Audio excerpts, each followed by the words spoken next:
there YouTube, long time no see. So I went on a bit of a hiatus, but you know, I'm back. I was going through some stuff. I think I've got a handle on it now, so more books and manga and reading from me for you.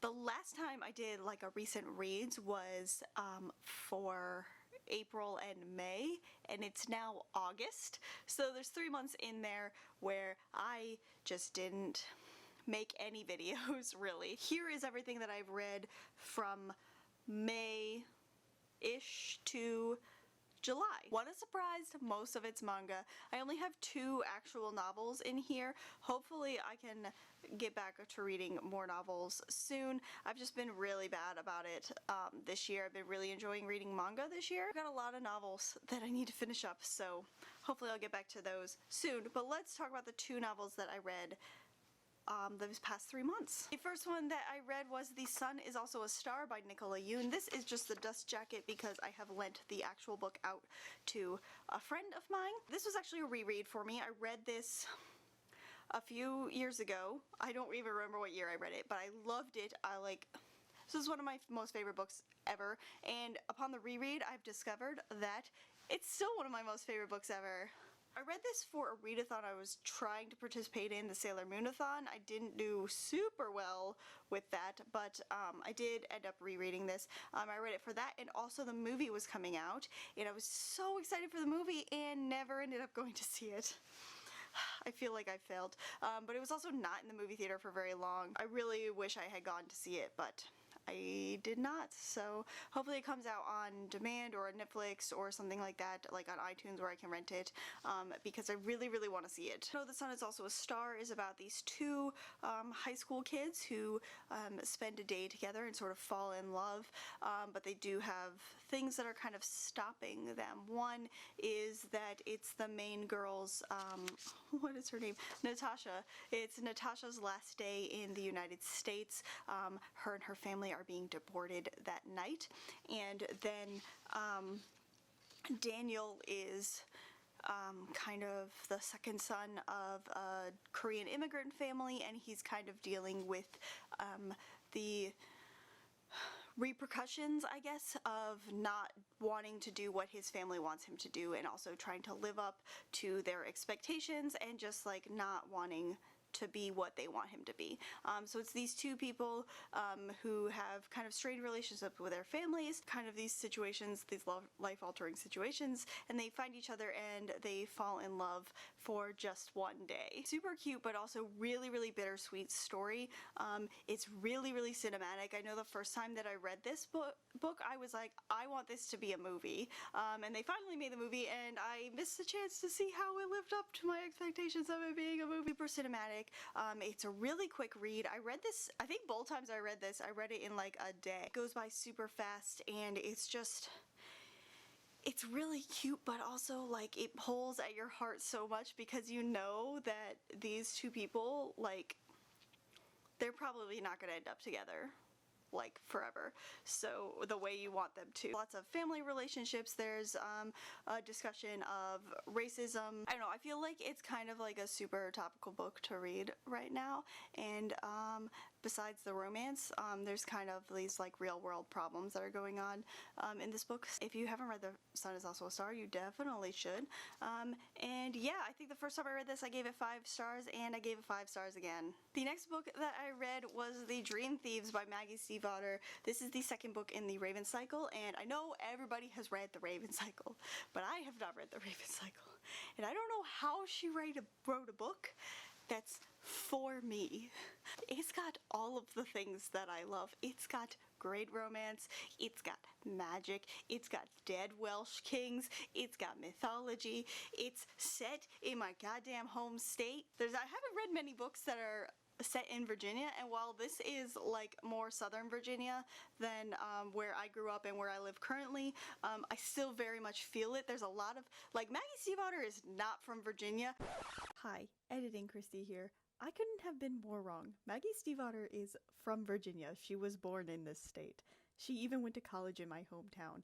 I have no idea where I got this information. I was so wrong. The thing I love about this book is that every time I read it, I like, because it's like, you know, private school boys and like rich boys, so you think, you like automatically, because culture has taught you that they have like these sort of like posh, like New England sort of accents, but no, they have southern accents and it's great. I love it. There's a lot of stuff about Virginia in here that made me smile, because they're things that I recognize just from like living here.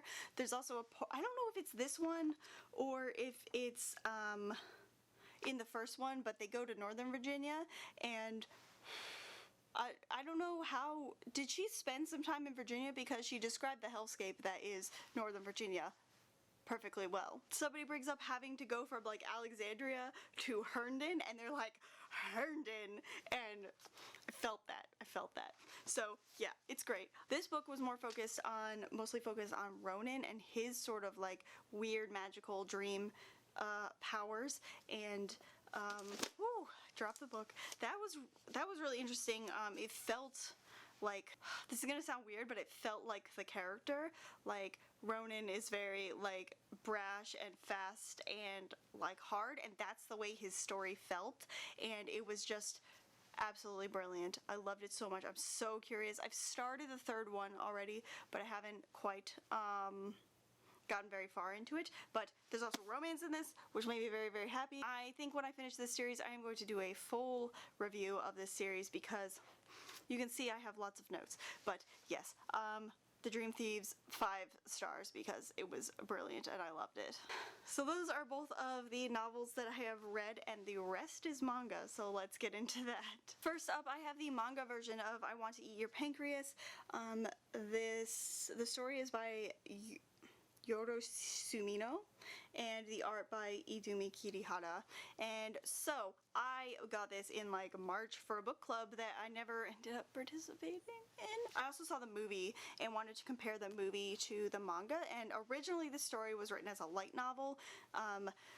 So I feel like I should read the light novel to really get the full comparison, but I don't want to read the light novel like anytime soon. I'm tired of this story. It's a good story. The movie was very good. I enjoyed the movie a lot. Didn't make me cry like I thought it would, but it did make me feel things, which was great. The manga, however, did not make me feel things, and I think there's 2 reasons for that. One is because I already saw the movie, so I already knew the story and I already knew the twist in the story, so I knew it was coming, and it was just kind of like a matter of getting there and seeing how they would do it in the manga format. And the second is that the art in this I do not like. It's very generic. Like, you can kind of see on the cover, but the main character, he has nothing special to him. He just looks like basic anime boy protagonist. It's like when you turn on the random character generator, or like the default character, that's him. There's nothing like special about the way he's drawn or his expressions. He just seems very basic. And the main girl, Sakura, she has a little bit more personality in the way she's drawn, but not a lot. Like the animation in the movie had much more personality. They looked like real people or individual people, and not just like the background characters in another anime. So didn't really enjoy the art, and so I think that really turned me off. And also like really knowing the story, and I think there's a great thing. I think one of the big things about this story is the twist, which I don't even know if that's spoilers telling you that there's a twist in it. I have no idea, but it's not what you think it is, essentially. And also the title of this, I Want to Eat Your Pancreas. I know it sounds weird, but it makes sense when you read it or you watch the movie. I would definitely recommend watching the movie over reading the manga, honestly. There's some different things in the movie, and I don't know which one is the correct version or which is more true to the light novel. There's a scene in the movie that is not in the manga. I think they do it in a different way. I think I prefer the movie scene more than the manga. Maybe eventually I'll read the light novel and find out kind of which one is the more faithful adaptation. So yeah, I think like this gets like 3 stars, because it was just like not super good. It's hard because I've seen the movie, so I know the story. I think like 3 stars for this. Next, I have the first 2 volumes of Legal Drug by Clamp. This is a story about 2 young men who work at a pharmacy that has kind of some mystical elements to it. The owner of the pharmacy sends these two young men to do kind of odd jobs, and it's like finding this weird artifact or tracking down a person or something like that, and they get paid for these jobs if they're completed successfully, and there's always some sort of like magical or mystical element to them. There's also a connection between the two young men's past and what has happened to them in the past and kind of like what they're doing at this pharmacy. This series confuses me because there are 3 volumes in this series, and then it went on hiatus and now it's back, but it has a different name or something. I'm very unclear about the status of the rest of this series. I do know when I was in college I read the first 3 volumes and it was unfinished at that point. It does really feel like a BL manga. There's a lot of those sort of like jokes and relationships in this, but I don't know if it's actually classified as BL because it is clamp, but definitely the art style is very like, there's some yaoi hands going on in here. Legal Drug, I have to finish the 3rd volume and then find out what's the rest of is going on with the rest of the series, but I don't love it, but I also don't hate it. So I'm reading it for my clamp project, which I swear I'm gonna get to. I swear. Legal Drug, kind of on the fence. I need to finish the 3rd volume to find out what I feel about this part of the series. Next, we have volumes 4 and 5 of Aloha Ride by Io Sakisaka, and I love this manga series. They kind of deal with the distance between our main characters of Futaba and Ko, kind of what Futaba can do to close the distance between the two of them, and kind of the people and situations that are preventing them from closing that distance. So we've got some new characters in here, some new rivals in love, maybe, that show up. I love this series so much and I can't wait to read more. I think there's like 7 or 8 volumes out, so I think I'm about 2 to 3 behind, but I can't wait to read the rest of it. I love it so very much. Highly recommend this series. It's very, very good. We're almost done, guys. We're almost done. So I have been away from booktube and manga tube and YouTube in general for so long that 2 volumes of a brand new series came out, and that is the first 2 volumes of Snow White with the Red Hair, which is my favorite thing. I love this manga.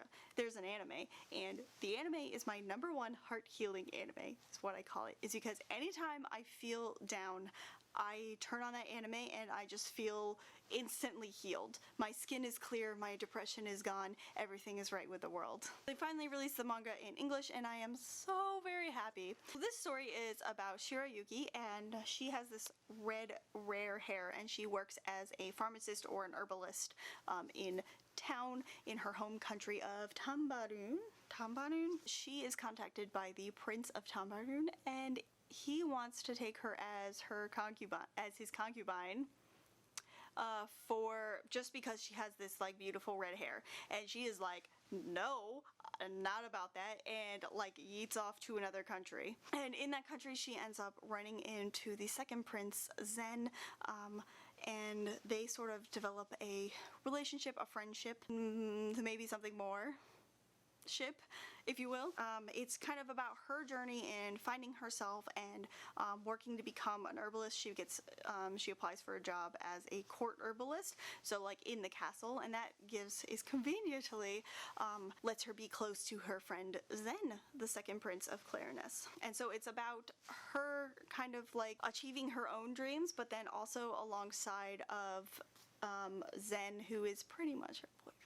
This is just like, it's such a super sweet, cute love story, and it's set in sort of like a fantasy setting. There's no like magic and stuff like that, but it's like princes and castles and things like that. So yeah, I highly recommend this. If you just want like a sweet romance that is like not set in high school, this is your story. I love it so much. I can't wait. I want all of it right now. Last one, and it's the big one. In my shoujo manga recommendations video, I talked about the series Waiting for Spring, and I only had 2 volumes of it, and I was like, ooh, I really like this, but I don't know why I like this. And then I got like the 3rd and the 4th volume because I was like, I need more of this, and then I needed all of it. I bought all of it. Volume 11 just came out, like I literally got it just like last week or something like that.